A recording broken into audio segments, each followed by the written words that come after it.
Ons maak oop met Psalm 36. Psalm 36, ons sing ons daar vers 1. Psalm 36, vers 1.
Kom ons sluit die voorsang af deur te blaai na Psalm 107.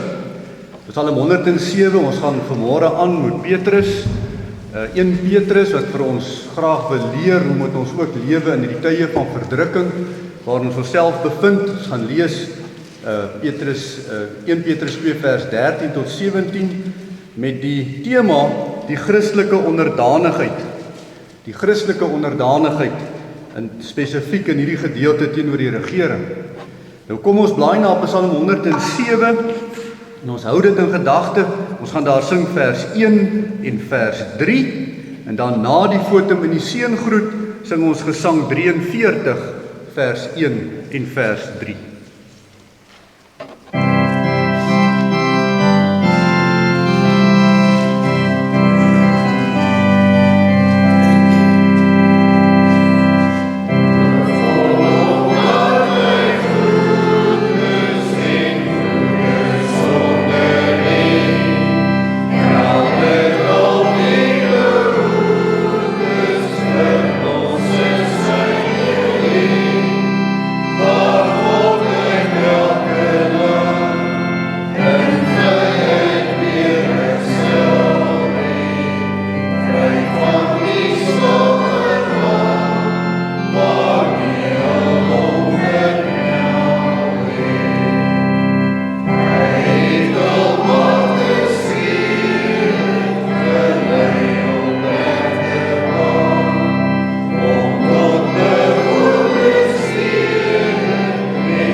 Ons begin, ons voortsetting en ons volëinding is in die naam van die Vader en die Seun en die Heilige Gees. Geliefdes, genade, barmhartigheid en vrede van God die Vader en Christus Jesus ons Here deur die kragtige werking van die Heilige Gees. Amen. Oh,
Geliefdes, kom ons luister dan na die wet van die Here, soos wat ons dit dan vind in Eksodus hoofstuk 20.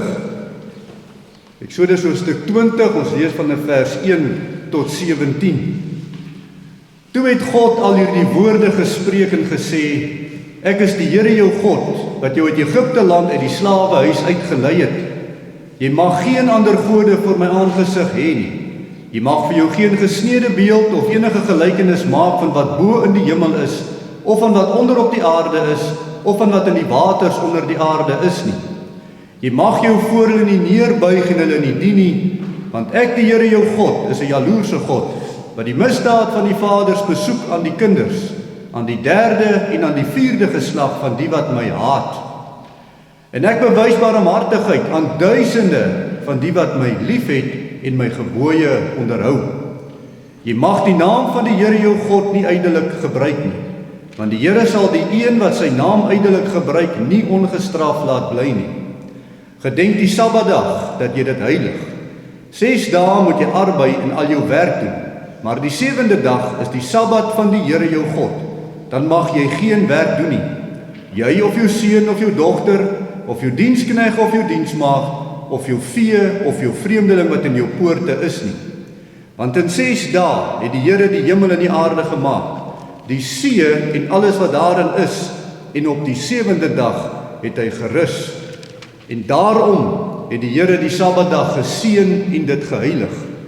Eer jou vader en jou moeder, dat jou dae verleng mag word in die land wat die Here jou God aan jou gee. Jy mag nie doodslaan nie, jy mag nie egbreek nie, jy mag nie steel nie, jy mag geen valse getuienis teen jou naaste spreek nie, jy mag nie jou naaste se huis begeer nie, jy mag nie jou naaste se vrou begeer nie, of sy diensknegt, of sy diensmaagd, of sy os, of sy esel, of iets wat van jou naaste is nie.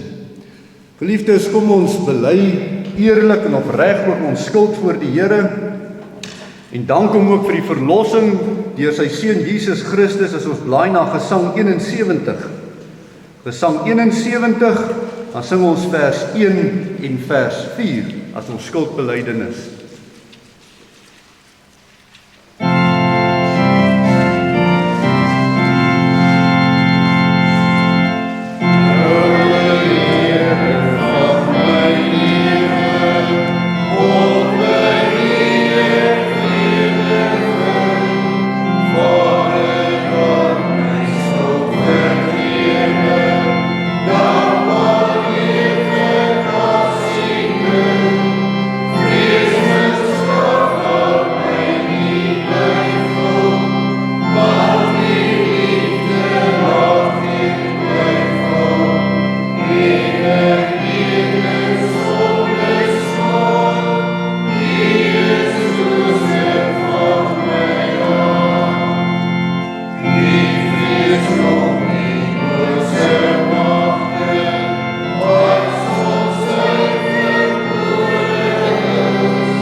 Johannes 3 vers 36, hy wat in die Seun glo, het die ewige lewe, maar hy wat die Seun ongehoorsaam is, sal die lewe nie sien nie, maar die toorn van God bly op hom.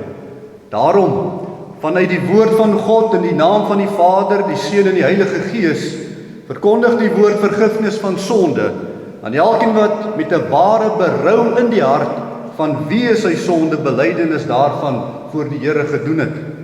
Maar aan elkeen wat in die sonde volhard en hierdie genade in Jesus Christus verwerp, verkondig die woord van God dat die toorn en die straf van die Here op hom bly, solank hy in die sonde van ongeloof in Christus se soenverdienste bly lewe. Dit is dan ook ons geloof. Ons doen dan nou ons geloofsbelydenis. Ek gaan vir u voor en u volg opreg wat glo ons as kerk van die Here Jesus vanmôre hier verenig. Ek glo in God die Vader, die Almagtige, die Skepper van hemel en aarde, en in Jesus Christus, sy eniggebore Seun, ons Here, wat ontvang is van die Heilige Gees, gebore is uit die Maagd Maria, wat gelei het onder Pontius Pilatus, gekruisig, begrawe, gestorwe en begrawe is en ter helle neergedaal het, wat op die 3de dag weer opgestaan het uit die dode, opgevaar het na die hemel en sit aan die regterhand van God, die Almagtige Vader, vanwaar hy sal kom om te oordeel die lewende en die dode. Ek glo in die Heilige Gees. Ek glo aan 'n heilige algemene Christelike kerk, die gemeenskap van die heiliges, die vergewing van sondes, die wederopstanding van die vlees en 'n ewige lewe. Amen. Geliefdes, dit is wat ons glo as kerk van die Here. Kom ons blaai na Gesang 94 en ons bely dit ook so deur ons lied, ook as voorbereiding op ons woordverkondiging sing ons daar vers 1. Gesang 94 vers 1.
Kom ons maak die woord van die Here oop by 1 Petrus hoofstuk 2, waarmee ons nou aangaan vanmôre.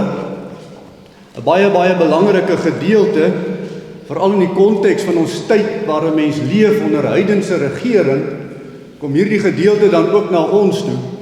En ons moet baie in besonder oplet in hierdie gedeelte hoe daar 'n baie diep beginsel hier oorgedra word, en dis by die beginsel waarby ons moet uitkom. 1 Petrus 2 van vers 13 tot 17 gaan ons dan vanmôre so saam lees, maar terwyl ons so met die woord van die Here oop is, kom ons verenig in gebed saam.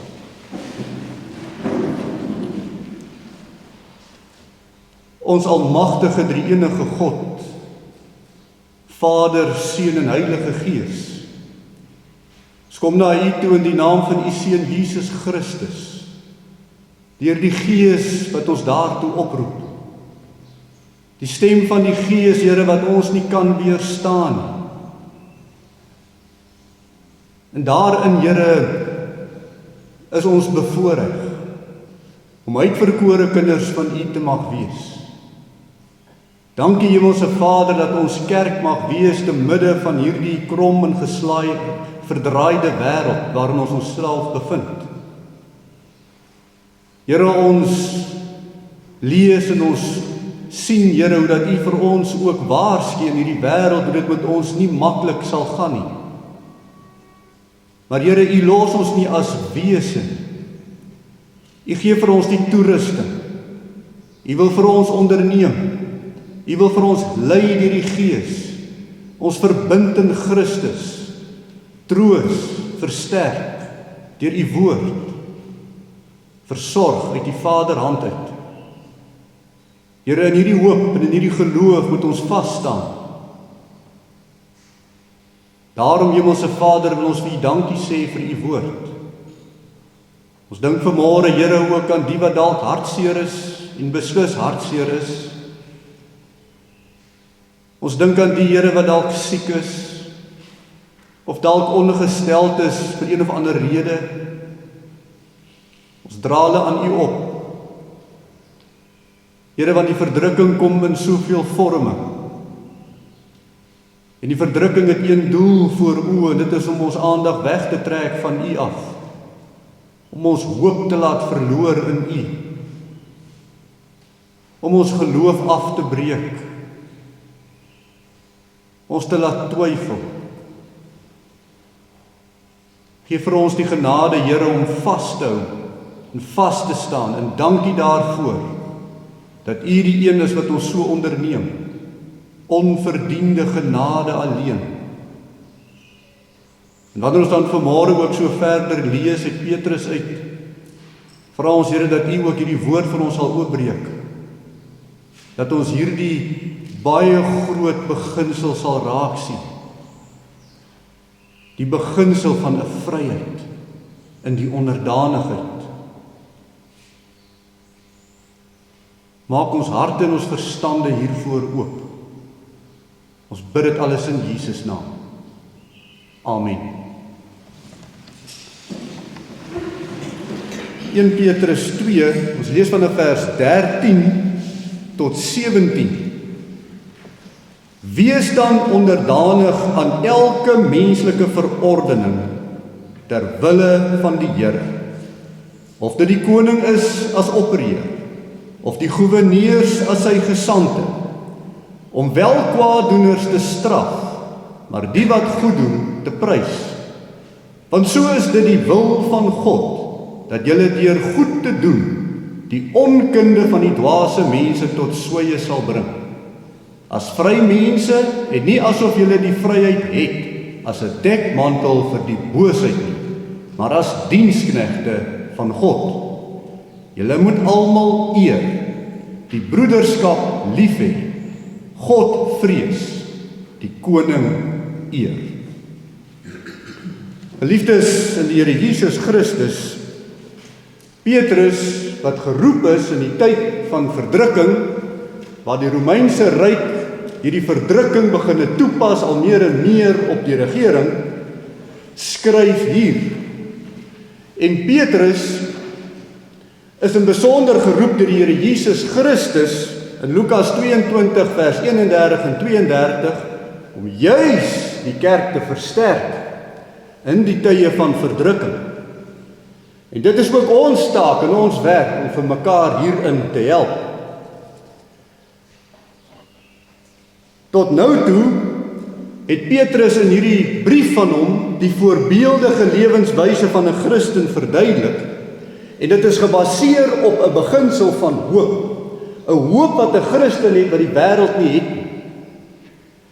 Maar ons sien gaandeweg hoe dat die staat al erger beginne raak, ook in Petrus se tyd, tot die tyd van 'n volslae gewelddadige verdrukking. En u moet daarom nie, wanneer Petrus hierdie gedeelte hier skryf, in die naïwiteit ingaan om te dink, Petrus het nie geweet van hierdie verdrukking van die staat nie, en nou kom hy met hierdie, noem dit as hy wil, waansinnige versoek van die mense, om nou onderdanig te wees aan 'n verdrukkende owerheid, asof hy nie weet wat aan die gang is nie. Want waar kom hierdie verdraaiing vandaan? Dit kom veral in tye van voorspoed, waar dit goed gaan, veral onder 'n regering, en die staat dan juis ook sou wou hê dat liberale predikante hierdie gedeelte so moet propageer, om dan ook iets af te forceer op 'n Christelike beskawing. 'n Diensknegskap, onderdanig aan 'n staat, tot die verdoemenis van die Christelike geloof. Dit kan aan die ander kant weer moet wees met 'n baie harde kommunistiese bestel, wat op die gewete van die Christen sou wou sin speel, en dwinglandy sou wou toepas, deur te insinueer dat Petrus het gesê, wees onderdanig aan die staat. En dan sal hulle dit kwalifiseer en sê, altyd. Ongeag die omstandighede. Maar dit is nie wat Petrus se roeping is nie. Petrus se roeping is om die kerk te versterk in die tye van verdrukking. En Petrus is nou besig om oor te gaan van hierdie verduideliking van wat die hoop is in die Christen, na iets toe baie prakties, binne die tyd van verdrukking. En ons moet iets hiervan raak sien, ook van ons as kinders van die Here. Hy gaan nou prakties raak. Petrus gaan nou iets verduidelik oor die konsep van onderdanigheid. En dan gaan hy hierdie onderdanigheid begin by die regering. Dit gaan oorgaan na die werknemer toe, of die werkgewer toe. Dan gaan dit oorgaan na die onderdanigheid by die huwelik. Dan gaan dit oorgaan tot die onderdanigheid van kinders teenoor ouers. Dan gaan dit oorgaan tot die onderdanigheid in 'n kerk, van lidmate teenoor kerkraadslede, maar ook kerkraadslede teenoor lidmate. Hy verduidelik 'n baie diep beginsel van onderdanigheid in hierdie gedeelte waarna ons moet oplet vanmôre. Die Christelike onderdanigheid moet daarom baie duidelik onderskei word van dit wat die wêreld in sê onderdanigheid behoort te wees. Daar's 'n groot verskil. Die Heilige Gees is getrou in ons elkeen vanmôre. Ons leef reeds hierdie onderdanigheid. Want die beginsel wat die Heilige Gees vir ons daaruit wil leer is reeds in ons harte. Daarom is ons nie onordelike, opstandige revolusiesoekers nie. Hoekom kan ons dit nie regkry nie? Want die Heilige Gees laat ons dit nie toe nie. Al voel ons soms die versoeking tot opstandigheid, sal 'n wedergebore kind van die Here nie toegelaat word deur die Gees van God om 'n ordelike bestel op sy kop te keer en dan alles in chaoties af te breek. Ons is nie die brekers van samelewings nie. Ons is die bouers, want ons is die onderdaniges. Dis die beginsel wat ons moet verstaan, wat Petrus hier beklemtoon. Ons sal eerder orde wil hou deur hierdie regte gesindheid van onderdanigheid. Nou, as ons die ware Christelike onderdanigheid kan onderskei, verstaan ons ook deur die geskiedenis hoekom Christene nog altyd so deur die verdrukking gegaan het met die onderdanigheid wat Petrus hier gaan verduidelik. Maak nie saak of dit in regerings is nie, maak nie saak of dit by werkgewers is nie, of in swaar huwelike nie, of met opstandigheid onder kinders nie, of selfs hardheid in kerke nie. Christene het 'n beginsel van 'n onderdanigheid wat ons moet verstaan. Daarom vanmôre die tema, die Christelike onderdanigheid by die regerings eerste, het iets te doen met ons vryheid, 'n vryheid. En daar is 3 sleutelwoordjies wat ons hier moet uithaal in hierdie gedeelte. Die eerste, of 'n sleutelbegrippe wat ons moet uithaal in hierdie gedeelte. Die eerste wat ons moet uithaal is die woord vryheid. Die woord vryheid kom hier sterk voor. Die tweede ene wat ons moet hoor is ter wille van die Here. En die derde ene wat ons moet hoor, vrees God. As ons hierdie 3 sleutelterme in gedagte hou, gaan dit vir ons maklik wees om dit raak te sien. In die eerste plek, vryheid in Christus bepaal ons onderdanigheid. Dit werk ons onderdanigheid en dit kan nie anders nie. In die tweede plek, onderdanigheid want ons vrees God. Vryheid in Christus bepaal ons onderdanigheid. Vers 16 sê, as vry mense, en nie asof julle die vryheid het as 'n dekmantel vir die boosheid nie, maar as diensknegte van God. Kyk nou na die woorde. Vry mense as diensknegte van God. Dit is hoe Petrus die onderdanigheid verduidelik. Daarom, geliefdes, moet ons vir mekaar dit sê. Vryheid is nie dwang nie. Vryheid is 'n vrywilligheid.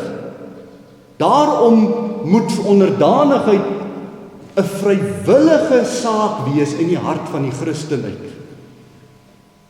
Dwang tot onderdanigheid is slawerny. Dit is Farao, dit is Egipte.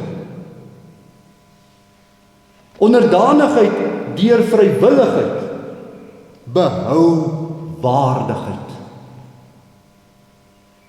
Petrus wil die gemeente, die kerk van die Here Jesus, vra, behou julle waardigheid onder hierdie verdrukking op julle toeneem. Petrus het vooraf reeds verduidelik, wat is ons hoop, wat ons in Christus het, wat hierdie vryheid bepaal waarmee ons lewe elke dag. In hoofstuk 1 vers 3 het hy vir ons gesê, ons is vrygekoop deur die opstanding van Christus vir die ewige lewe.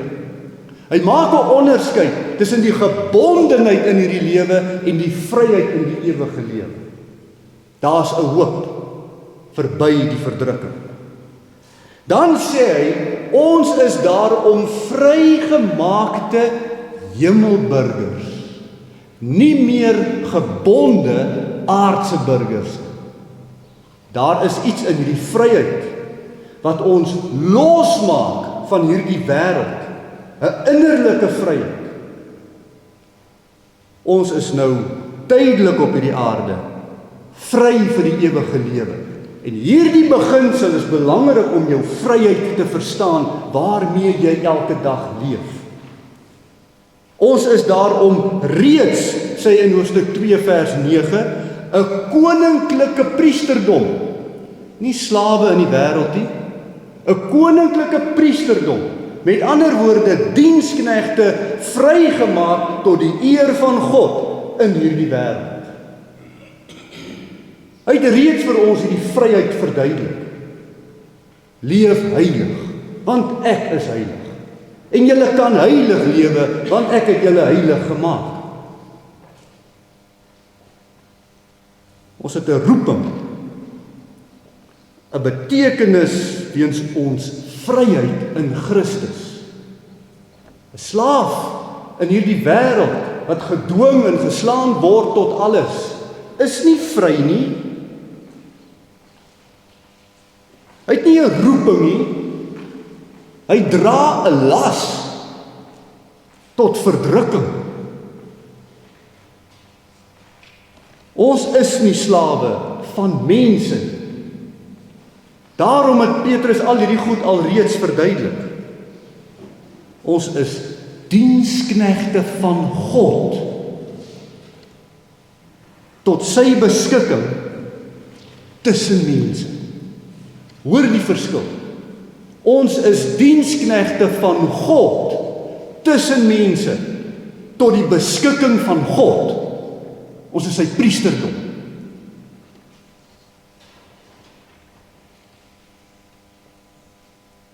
Ons stel onsself as diensknegte van God daarom vrywillig onderdanig aan mense ter wille van die Here.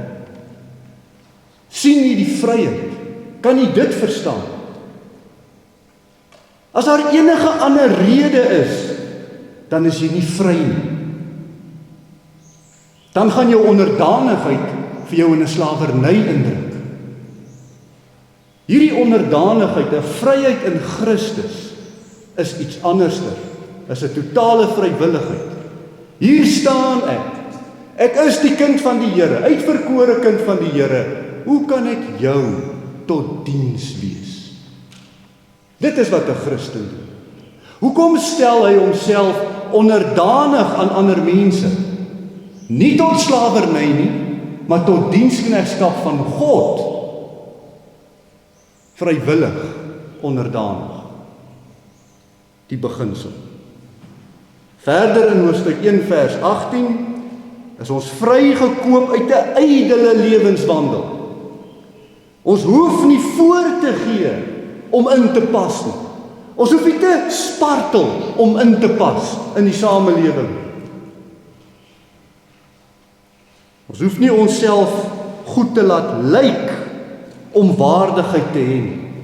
Ons siele, met ander woorde, te verkoop tot 'n slawerny van iets om waardigheid te bereik.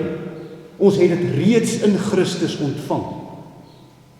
En hy sal jou gebruik waar hy jou wil gebruik. Ons is klaar die eiendom van Christus en klaar sy diensknegte.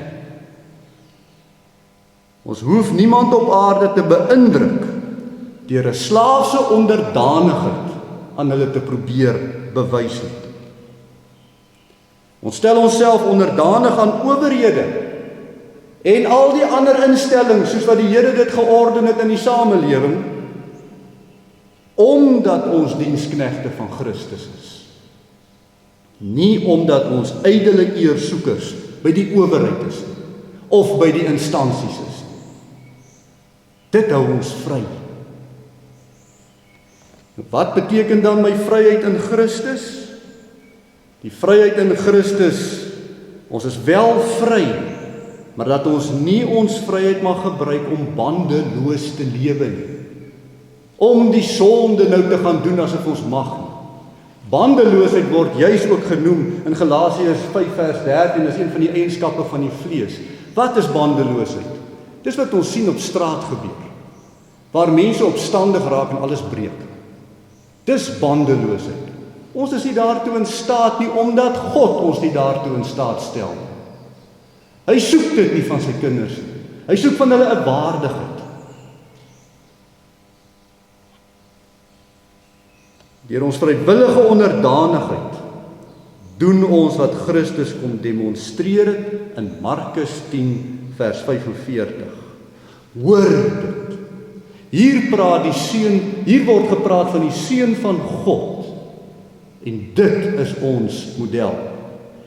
Want die seun van die mens het ook nie gekom om gedien te word nie, maar om te dien en sy lewe te gee as 'n losprys vir baie.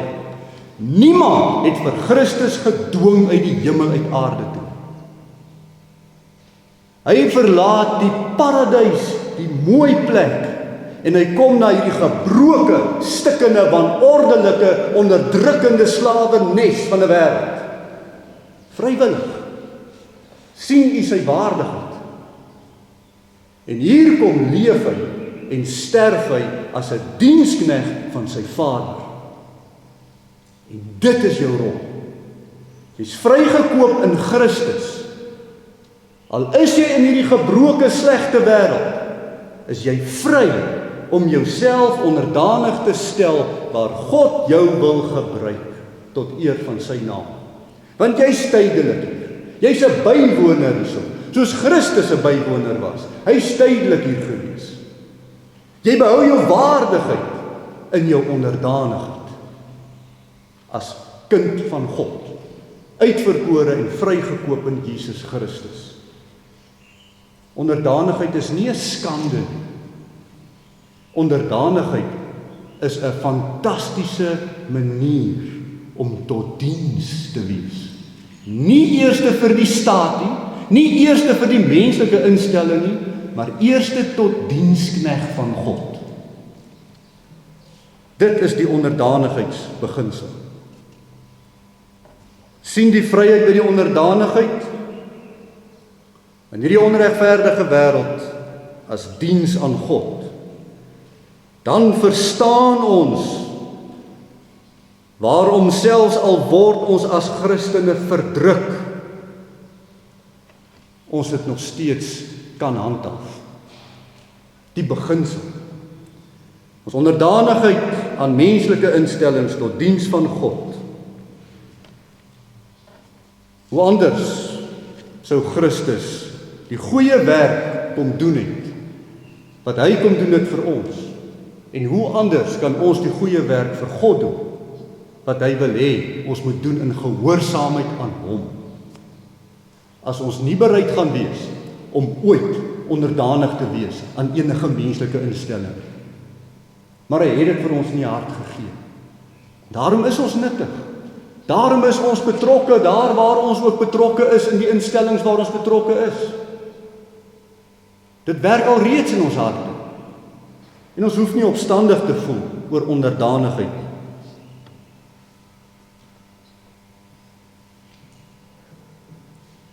Maar daar's 'n besliste grens. Dis belangrik om die grens te onderskei. Ons mag nie gehoorsaam wees aan menslike verordeninge soos owerhede wat van ons verwag om ongehoorsaam teen God op te tree. Daai vryheid het ons nie. Ons is gebonde aan God, daarom is ons vry in die wêreld.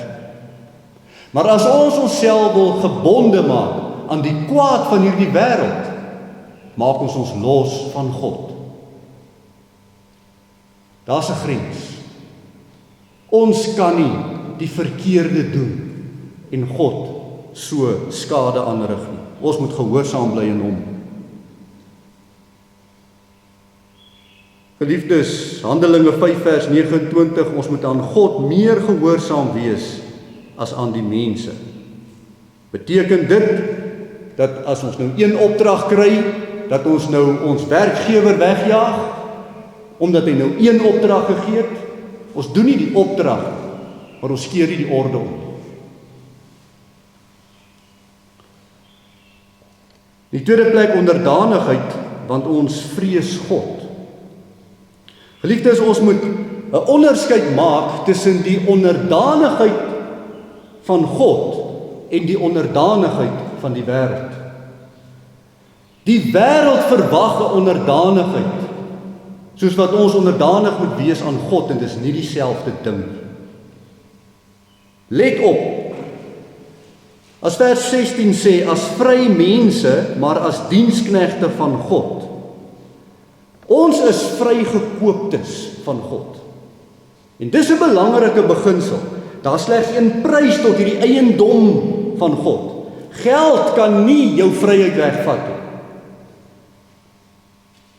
Sy seun Jesus Christus se bloedoffer het ons vrygekoop. Ons het 'n nuwe eienaar, 'n nuwe baas. Die woord eienaar word in die Grieks vertolk met Here. Hy is ons Kyrios, hy is ons Here, hy is ons eienaar. Elke keer wanneer ons die woord Here gebruik, dan sê ons God is ons eienaar. Die wêreld is nie ons eienaar. Gebonde aan God, al kan ons weens die vryheid onderdanig wees aan menslike verordeninge, behoort ons nie aan menslike verordeninge nie. Onderdanigheid skuif nie ons eienaarskap nie. Die wêreld besit jou nie. Jou werkgewer besit jou nie. Jou staat besit jou nie. En dit is wat die wêreld verwag van onderdanigheid. 'n eiendomlike besit van jou. En dit kan jy nie gee vir die wêreld nie, want jy behoort aan Christus, vrygekoop in sy bloed. God laat ons toe. Hy laat ons, wat sy eiendom is, toe om onderdanig te wees aan menslike verordeninge, ter wille van hom. Hoe anders gaan ons tot diens wees in 'n samelewing? Hoe gaan ons meer vir God vermag deur onderdanigheid aan menslike, as ons nie onderdanig is ook in menslike organisasies en strukture? Maar hier kom nou die baie ernstige onderskeiding, en ons moet die woordjie in vers 17 onderskei. Let op die woorde vrees en eer. Vers 17 sê, jy moet almal eer, die broederskap lief hê, God vrees, die koning eer. Ons moet God vrees, maar menslike verordeninge eer. Wat die wêreld verwag van onderdanigheid, is dat ons hulle moet vrees. En dit is nie waar. Dis nie wat onderdanigheid impliseer. Onderdanigheid hou die waardigheid by God. Ons moet God nie net eer nie, sê daai teksgedeelte. Ons moet hom vrees. Vrees is die godsdiens. Dis die betekenis van ontzag vir God, 'n heilige ontzag. Ons vrees is ons bewus wees van ons nietigheid voor hierdie heilige God. Hy wat beskik oor my lewe en my dood. Alles is in sy hande. Vrees God. Hy is die hy is vir ewig die enigste eienaar in ons lewens. Hy het die laaste sê oor alles van jou lewe. Vrees is daarom die aanbidding as absolute afhanklikheid van God. Nou hierdie vrees mag ons nie hê vir menslike verordeninge nie. En dit is die draaipunt van Rome in Petrus se tyd. Die oomblik toe Nero sê, ek is Here. Die oomblik toe Nero dit sê, die bloedbad ontstaan. U moet die onderskeid maak. Die wêreld eis van jou om die regerings te vrees. Dit is kommunisme. Daarom is kommunisme 'n godsdiens. Hulle vra nie net 'n redelike, God gewilde onderdanigheid nie. Hulle vra 'n diep vrees vir hulle. Dit kan ons nie doen. Dit sal ons nie regkry nie. Want die gees van God in ons harte sal ons dit ook nie toelaat. En dank die Here daarvoor. Ons moet God vrees. En uit ons vrees vir God se gesag oor ons lewens, gehoorsaam ons hom tot diens van hom, deur vrywillig onderdanig te wees in die verordeninge van mense, soos wat God dit daar gestel het. Dit is wat Galasiërs 5 vers 10 ook sê. Staan dan vas in die vryheid waarmee Christus ons vrygemaak het, en laat julle nie weer onder die juk van diensbaarheid bring nie. Wanneer jy gedwing moet word tot onderdanigheid om iets te beteken in die lewe, het jy jou vrywilligheid verloor. Dan het jy die onderdanigheid wat die Bybel van jou vra nie meer nie. Vrees God en eer mense. Dis soos Christus vir ons te kom leer het. Dien God deur onderdanig te wees. Maar die punt is, dien God. Geliefdes, ons vryheid en die regerings en die instellings wat ons bevind rondom ons, almal van hulle, alle menslike verordeninge, het God so gestel om die orde te hou, met die doel om mense te keer om nie te sondig nie. Dis die doel van die staat. Baie interessant, hoe Petrus in hierdie gedeelte net die positiewe kant van die staat stel. Die staat straf die een wat verkeerd doen en hy prys die een wat goed doen. Waar het u dit gesien in hierdie lewe? Maar dit is soos Adam en Eva in die tuin van Eden. God het vir hulle alles gegee om vir God lief te kan wees. Hy eis van hulle liefde vir hom. Hulle het van hom al weggedwaal. En daarom kom stel Petrus die reël wat die regerings moet wees. Hulle moet die onregverdigheid straf en die goeie aanprys. 'n Gebroke wêreld. Die realiteit is, ons sien dit nie rondom ons nie. En dit is waar die rol in kom van die onderdanigheid van die Christen in hierdie korrupte samelewings. Wees die sout en wees die lig. Doen jy die koninklike werk. Onderskei reg en verkeerd. Prys dit wat goed is. Wys af dit wat kwaad is. Selfs hierin het jy die vryheid gekry, deur God aan jou gegee. Jy sal niemand skade aandoen, deur hulle op die goeie te wys. En miskien as die Here wil, is daar eendag dalk ook so 'n regering, wat hierdie goeie en hierdie slegte so goed kan onderskei. Petrus kom stel die reël van die regering. Maar die realiteit was nie so nie. Ook nie eens in Petrus se tyd nie. Maar hy wil hê die Christene moet so leef, want dit is wat God wil hê. Dis wat hy wou hê regerings moet wees. Daniël 2 vers 21. Hy tog verander die tye en die geleenthede. Hy sit konings af en stel konings aan. God is soewerein oor al hierdie regerings. Maar selfs Daniël was God se dienskneg onderdanig aan daai heidense koning. Tot diens van God in daai koninkryk. En net so werk God ons vryheid in Christus. Daar is nie 'n teenstrydigheid tussen 'n Christen se vryheid en God wat regerings aanstel en afstel. Jy kan as Christen die ware vrylike onderdanigheid tot diens van God leef, of dit 'n goeie regering is en of dit 'n slegte regering is. Jy meet jou aan God, nie aan die regering. En daarom, as Petrus hierdie beginsels nou kom neersit het, dan gaan hy van hier af sê, laat dit ook so werk met jou werknemer of werkgewer. Laat dit ook so werk in jou huwelik. Onderdanigheid in die huwelik is nie 'n slawerny nie, dis 'n dienskneg vir God. Dieselfde gaan nou deur na die huisgesin. Onderdanigheid aan ouers is om hulle te eer. Dis wat die gebod van ons vra. Maar dis nie om van hulle gode te maak nie. Dieselfde gaan deur na die kerk toe. En uiteindelik wanneer ons by die einde van Petrus gaan kom, gaan ons sien hoe dat die Here sê almal moet almal onderdanig wees. Wat 'n heerlikheid. As almal onderdanig is in hierdie broederskap. Die broederskap is nie die wêreldse broederskap wat Petrus hier praat nie. Hy praat die broederskap van die kinders van die Here. Waar die amptenaar, die kerkamptenaar onderdanig diens doen vir die lidmate en die lidmate onderdanige diens doen vir die amptenaar.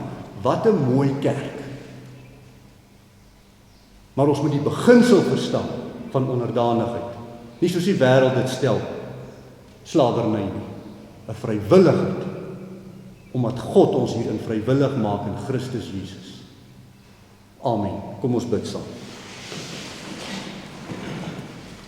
Ons almagtige God en hemelse Vader, Here, ons kom staan voor U vanmôre met 'n dankbaarheid in ons harte. Here, dat ons baie keer ook in ons praat, kan ons soms so opstandigheid demonstreer. Maar U hou vir ons waar U ons wil hê.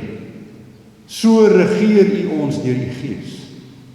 Ons weet, Here, hoe om onderdanig te wees sonder om ons vryheid te verloor.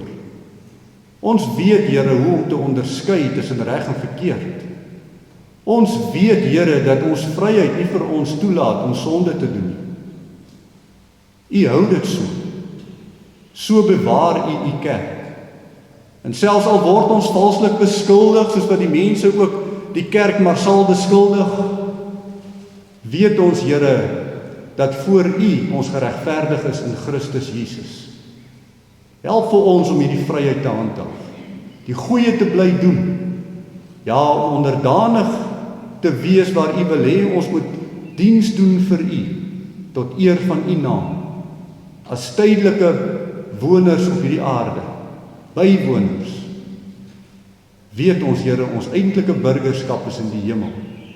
Die aardse koninkryke is nie wat ons moet vrees nie. U is wat ons moet vrees. Dankie vir hierdie insig en hierdie wysheid. Help ons, Here, om hierdie onderdanigheid uit te leef.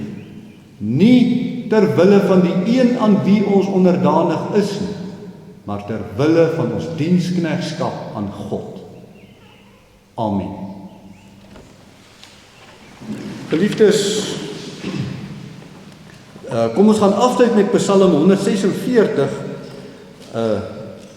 die lied wat nogal sou gepas gewees het, is Psalm 363, so 'n bietjie onbekend vir ons.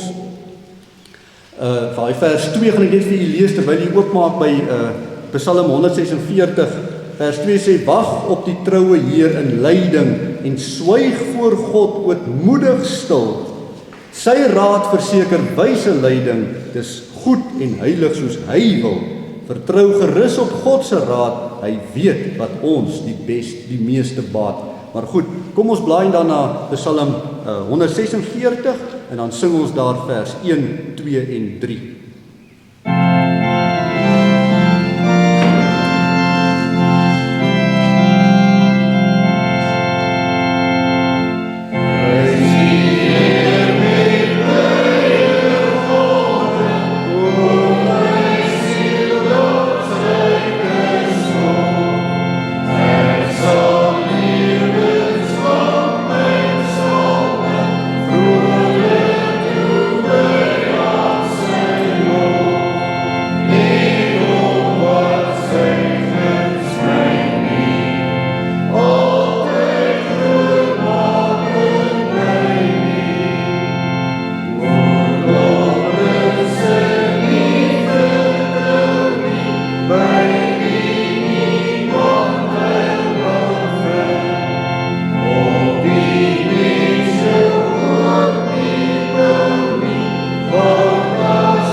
ontvang dan nou die seën van die Here en gaan ook so hierdie wêreld in sy vrede. Die genade van die Here Jesus Christus en die liefde van God en die gemeenskap met die Heilige Gees sy met julle almal. Amen.